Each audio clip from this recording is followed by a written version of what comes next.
Hello, happy Sunday. Hope you all having a great Sunday here. August 22nd, we're back. JOJ again, so thank y'all for coming back and joining here with us on this Sunday evening. Hope it's a good one wherever y'all are at. Kind of catching back up. You know, we're getting pretty close to real life time. To real life time. We're struggling a little bit, trying to fill it in. trying to fill it in. And hey, we would love some suggestions going forward. We've got kind of the rest of this month, that we know what we're going to talk about, and maybe a little bit into September. But we'd love to hear some suggestions from you all as to what you'd like to hear from us. You know, we would definitely be welcome to some interaction. Yeah, if there's certain topics or just, just pray that we figure out what we're going to talk about.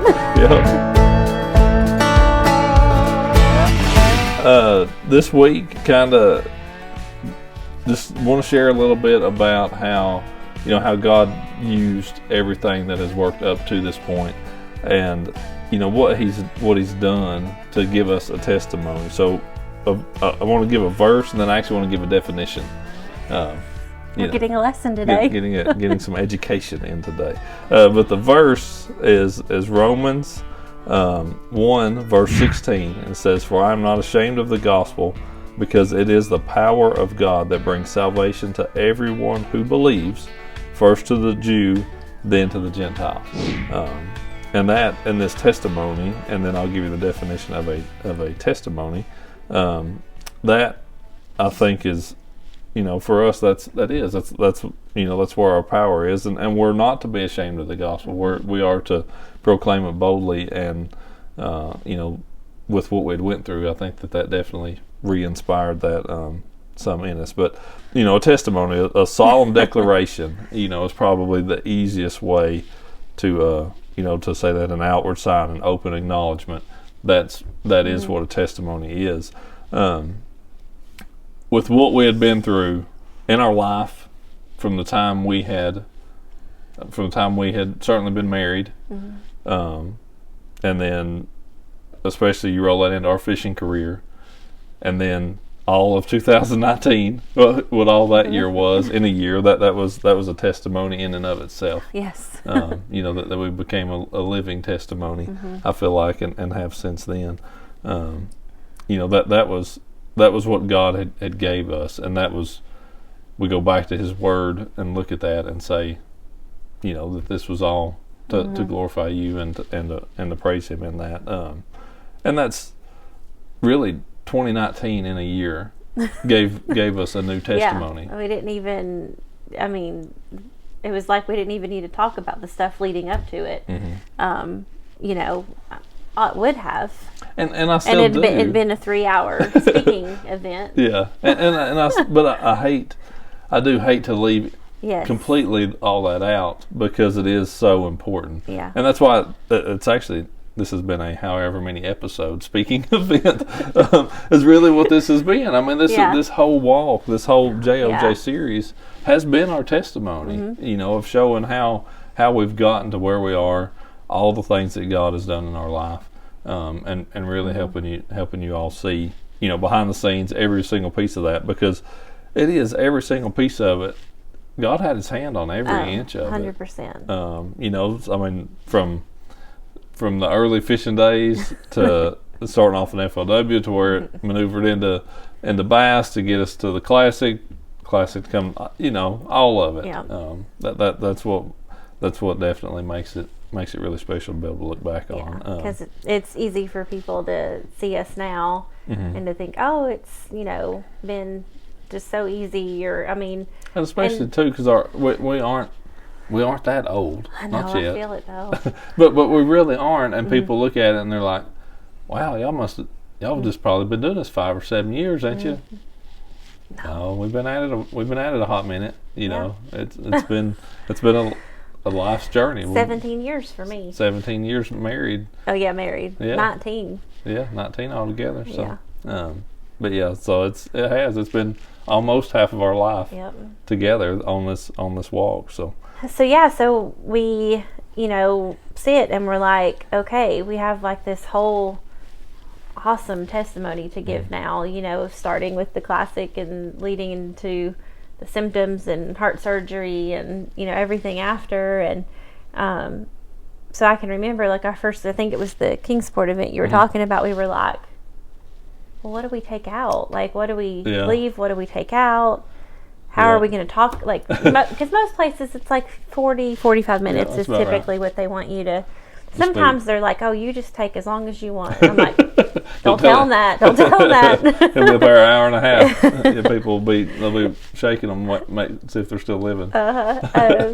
And so, you know, we almost felt like we had to just pick like the highlights, points, I guess, the highs and lows. And, you know, it was really kind of hard to, you know, feel like, you know, okay, well, maybe this is just not as important now, or, you know, but us, it's important. For me, especially, I feel like every detail is, but no, it definitely isn't. And that's, you know, that was the really cool part. And I hate to say the same things too much as far as what we've said in other episodes, but with the Classic, it was such a attention drawing event, and really increased our platform in a huge way on everything from social media to in person and everything. Our platform grew largely because of that event, but that, you know, that just gives so much more reach to when we're somewhere and share God's word and share what God has done in our life, and how somebody can come to know Him and have that. And that's typically how I close when I'm at an event, is the peace that I had going through any of the trials that we've been through is because of our faith, because of my faith in the Lord. And to know that, I had this conversation with somebody just the other day in Sunday school. They were talking about somebody that they know that's lost, that doesn't know the Lord. That's where where my faith rests assured, is that I know that this world ain't all there is to be. You know, I mean, this I couldn't imagine how depressing of a place it would be to live if you thought that this was as good as it gets. Yeah. I mean, man, I couldn't imagine living that way, to think that this is all that there is. I feel for people. My heart goes out to people who don't know the Lord as their Savior, to know that there's so much better, so much more waiting on you. They don't have that peace. To think that however good or bad it is on this earth, that this is all that you're going to get. Yeah. Man, that just ain't the case, and that's the reason for doing all this, is to get that word out there. And I'm not as bold about that as I'd like to be, even sitting here doing what we're doing right now. Sometimes when it's one-on-one, that's when I struggle the most with it. I can stand on at a speaking event with a microphone and share what God's done, but one-on-one, sometimes it's the hardest place for me too. Yeah, I think I'm probably opposite. I'm probably more open to be one-on-one than to be in front of people. Yeah. This is hard enough. Yeah, and so, you know, we had, I'm trying to think exactly how many speaking events we had, just a few. Yeah, I think there wasn't a whole lot. And then we were rolling with some. We were doing, I want to say we'd done another one in November or something. But we had a few in the fall, 4 or 5, I'm going to say. Yeah, probably quite a few. More than I feel like we've ever had. It was kind of like, once the word got out, you know, then, you know, we had several that would call and book. And I mean, and not only that, is with Major League Fishing, a lot of that's on TV, like the cups and stuff are airing, and so we get in the fall, you know, a lot of publicity from that, and you know, then like they see we're posting on social media about having heart surgery, but then they're watching us on TV. How's this work? Kind of like, oh, I'm glad to see you're better. We're like, oh, that was last year, but you know. I actually had somebody text me the other day watching JOJ. They're like, do you have heart surgery coming up? I'm like, well, we're actually talking about what had happened a couple years ago. Oh, okay, I'm glad glad all's good. I think it happens a lot. And I think too, there was something else that aired. It may have just been older tournaments or something. Anytime those air on TV, we'll get messages or comments of, man, I'm glad to see you're recovering well, you know. Yeah, but it was a re-air. But so I kind of feel like things had, you know, semi calmed down a little bit. You know, we're kind of getting into this new groove of okay, like we've got this new testimony, like, we're, and like I said, with my Nana passing, like it wasn't really unexpected, but, of course we're still sad and like having to do all the first holidays without her. And, so that was hard for everybody. And then, so we kind of had, our kids first dealing with somebody really close to us passing away, or, immediate family member. And then we always Christmas Eve go to his mom and dad's. And we don't ever go to our candlelight service at church because it's always like right at the same time. And, we do dinner and gifts and games and all that stuff with his mom and dad. So we've just always done that there. So, I mean, since I was a kid. Yeah. Christmas I mean, Eve ever since I've been around, like. Yeah, that was Christmas That's like Eve the was one there. holiday that is perfect because his parents always want Christmas Eve. Yeah. And then we always do Christmas morning with mine. So, like, there's never been a, where are we Conflict, going? Or yeah. we have to go all these places. Yeah. So that's just always worked out well. But we were, I guess we had left your mom and dad's, and a friend of mine had texted a thing about a little boy, or we didn't know who it was. It just said a child was hit outside of our church, like right after the service outside of the church. And our good friends Brandon and Amber, like Paxton's crazy, so like he was like immediately my first like. Yeah. And then I thought, well, surely we would know, like, but so I call or text them, and Brandon calls back, and it wasn't Paxton, it was another little boy he was 10 at the time. And our kids, because the church is so big, and he was a little bit older.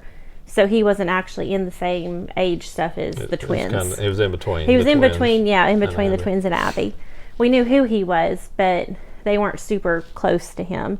But, I mean, his grandparents live just outside of the church, so they always walk home. And unfortunately, with it being dark and cars going everywhere, I guess he was walking out, and a truck hit him, and he didn't make it that night. And so this was Christmas Eve. And so like we're like, okay, like we're trying to take it in as parents, just their whole family goes to our church, and so we're really struggling bad. Just, I mean, how do you explain something as untimely and as unfair and as unjust and everything to children? I mean, we can't possibly make reason out of it as to why something like this would ever happen. Yeah. But much less, I mean, they had been to candlelight service. I mean, his whole family was there. His brother witnessed the whole thing. So there's so much stuff. With that, but we got home, got the kids ready, and typically we're like rushing to get everybody ready, get in bed, and so we told them, and they knew. Sawyer took piano, our same piano teacher, and so it was 10 days, maybe even a week. Yeah. Before that, we were all at the same recital, and so it was just really heartbreaking. The kids were sad, trying to make sense and understand of it. And, so we get them in bed and everything. But, I mean, whole Christmas Day was just... It was definitely more somber than typical. Yeah. It was honestly hard to, of course we want to be excited and enjoy it with our kids, but I can't. Because I mean, I just couldn't imagine what what their knowing what they were going through was just almost just overwhelming. So January, can you talk? So a guy, a good friend of mine that I've known, I mean, my whole life basically. He and his wife have a little girl that's.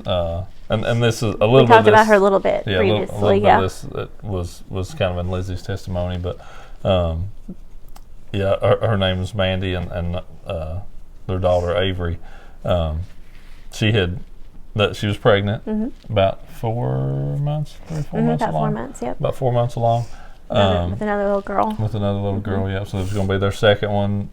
You know, all was good. That had been up to this point, but then she had a miscarriage. You know, which it was kind of later because she was about 19 weeks. Yeah. So she had to go in and have a D&C and. Which should have been a very simple thing. Yes, it's supposed to be simple procedure. It's unfortunate, obviously, to have to happen, but should have been very simple. And Brent was he guides for duck hunting down at that time of the year, and I mean it was supposed to be so simple that she was like, "Don't even worry about coming home. My mom will take care of it. She'll take me there. So he's out of town. She goes to have this done. Complications and then she does end up making it, and that I mean, but all that stuff. Trying to explain any of that, I mean, because the kids. And we were out of town. Yeah, we were. Yeah, we were at a fishing show, and our friends call us, and he's like, "Hey, I don't know if you know." And at first, he was like, "Mandy lost the baby." He said, "I think they lost Mandy," and I remember just being like, "Wait, what?" Like, yeah, that doesn't make what? That doesn't make sense. She's my age, perfectly healthy. Yeah. So at first I kind of think we were in denial of that's what really happened. But talked to Brent that next morning, and he told us, filled us all in on what had happened. It just a terrible situation. And that those things you look at it, and but when you try to explain that to somebody who doesn't know the Lord, it's hard for them to grasp why a God that we talk about that loves us so much and does so much for us, why would he allow things like this to happen? And the only explanation for that is that there is sin in the world, that this is a fallen world, and it's what I said earlier about the fact that people who are lost who think that this is all that there is, and my heart goes out to you, because if you don't have to live through things like this without knowing that those people are in a lot better place if they know the Lord, that I can't imagine what you possibly go through. So and I mean, and she did. Mandy was very bold in her faith, and she's was an only child, so it's been, for her parents, it's been really hard, and of course, in Avery's she was just 5, so she didn't her understanding quite understand, but did, and I unfortunately, I don't know what she'll remember other than what people tell her about her mom. And then watching our good friend go through this, because like Ott said, I've known Brent since I started dating him. He was in the picture, so that's to what I mean. I look at him and I'm like, that it just makes me thankful for you every day. I mean, it does, because it's something like that should have been such a simple thing that ended up he lost his wife because of it. So it makes it really hard. But I know for me, I struggled really bad with all of it. And I'm not going to say that I didn't at all, but I'm going to immediately look to the good, which is what I do. I try, and for me, both of those extremely terrible situations, that to me, that was a lot of the reason that Lizzie got saved. 100%. I look at it and I'm like, I can pull, even if it's just a sliver. I mean, but a sliver of a silver lining out of any of that. It's that my daughter, that she was saved in it. I mean, but then me, I felt guilty about that. And I do too. Yeah. I absolutely do too, because like, God, you could have used something a lot less than this. It didn't take something that drastic. Maybe it did. We are raising her, right? But that's I think somebody else's pain. Yeah. To try to pull any good out of it is so selfish in a lot of situations. But it's, to me, that happened. This happened. But over here was something that good that came out of it. You know, and there's so many other things that we may not even know about. That we don't know about. You know, yeah. so that's where we do. We just have to trust in God's provision and His all-knowing power that He knows what was. I mean, He knows what was coming, and He knows what's best for all of us. So that's where the faith. That's where living your faith really comes in. Yep. And so, you know, after, you know, kind of going through all that, and you know, the next couple months were kind of, I don't know that we had any speaking engagements, but tournaments started back. So we started our season, and you know, I know the kids and we were trying to get Avery as much as we could, and you know, and I know Brandon and Amber did the same, and just trying to you know, help Brent kind of walk through that. And then, you know, as fishing season started back, you know, we're kind of back busy, and it almost feels normal. Like almost. Yeah, almost. Like, you know, we're hearing things of COVID and you know, other countries and you know, stuff, and you know, talk of like not letting people from other countries here, and you know, but again, we don't watch the news. Like we try not to watch it at all. I mean, we don't watch it at all, but you know, so just kind of say what we hear from other people. And you know, what number was that? Was that like the third one of the year? Which is our kids' spring break in March, and so we didn't go because it was like right in the middle. Because they didn't want to go to Texas. No.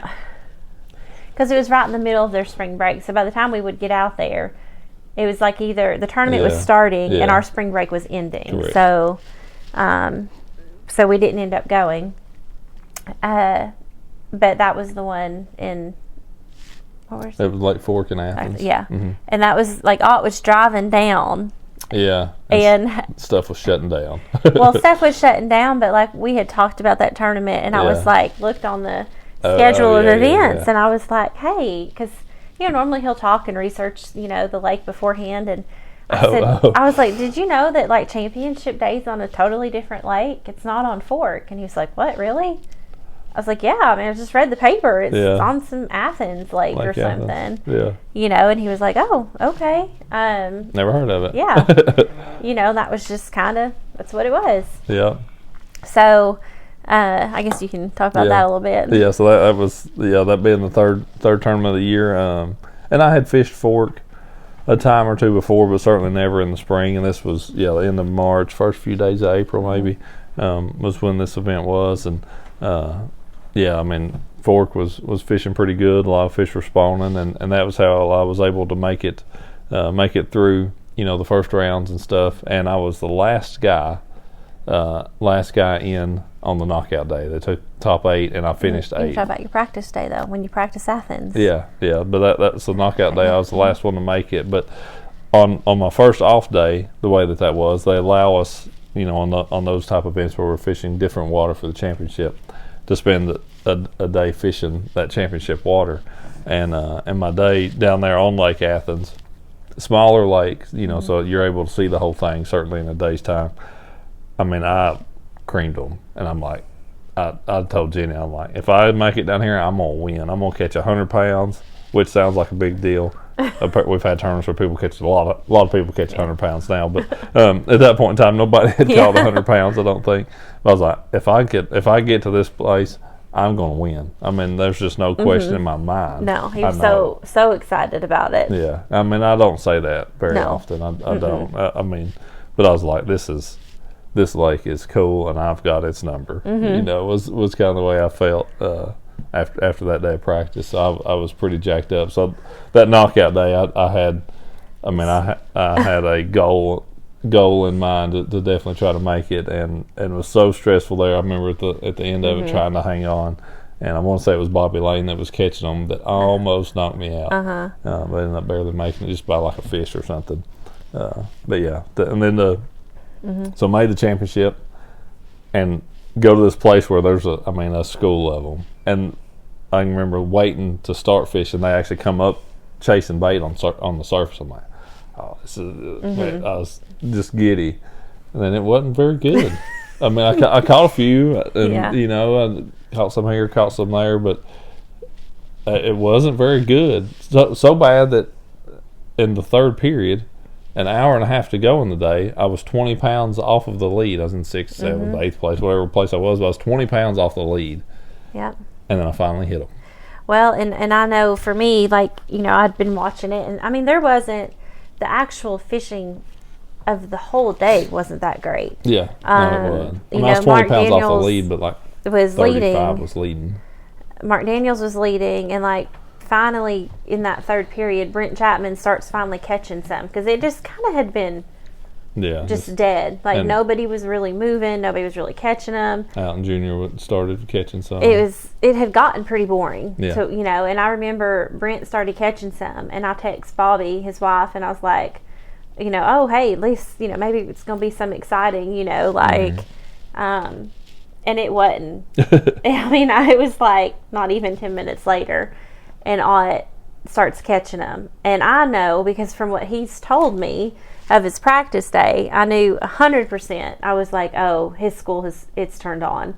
And so, like, the kids had dispersed through the house at this point. They're tired of watching it. Yeah, they were bored of it. Dad wasn't catching any. Yeah. And so Abby and her friend had went to the barn, and I'm like calling for Parker and Lizzie. I'm like, y'all got to come in here and watch this, and so we got to watch the whole thing go down. And of course, then people start texting me and going crazy. But and I think when he caught the 9-pounder, I think I was crying at that, because I knew, like, I just knew it's so hard to like have something like that happen, and me to be here and him to be out there. Even if we were all in Texas, he's still out on the water.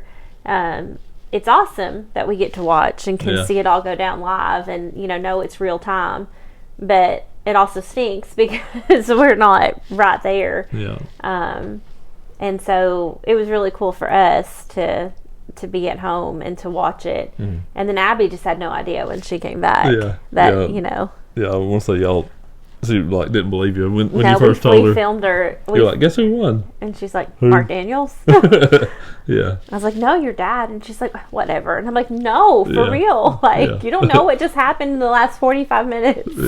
Yeah. So then he wins, and of course we're all excited. But immediately I'm like, you need to get home, because everything was starting to shut down. Yeah. I mean, they were worried about gas stations and groceries and people. I mean, they were toilet paper.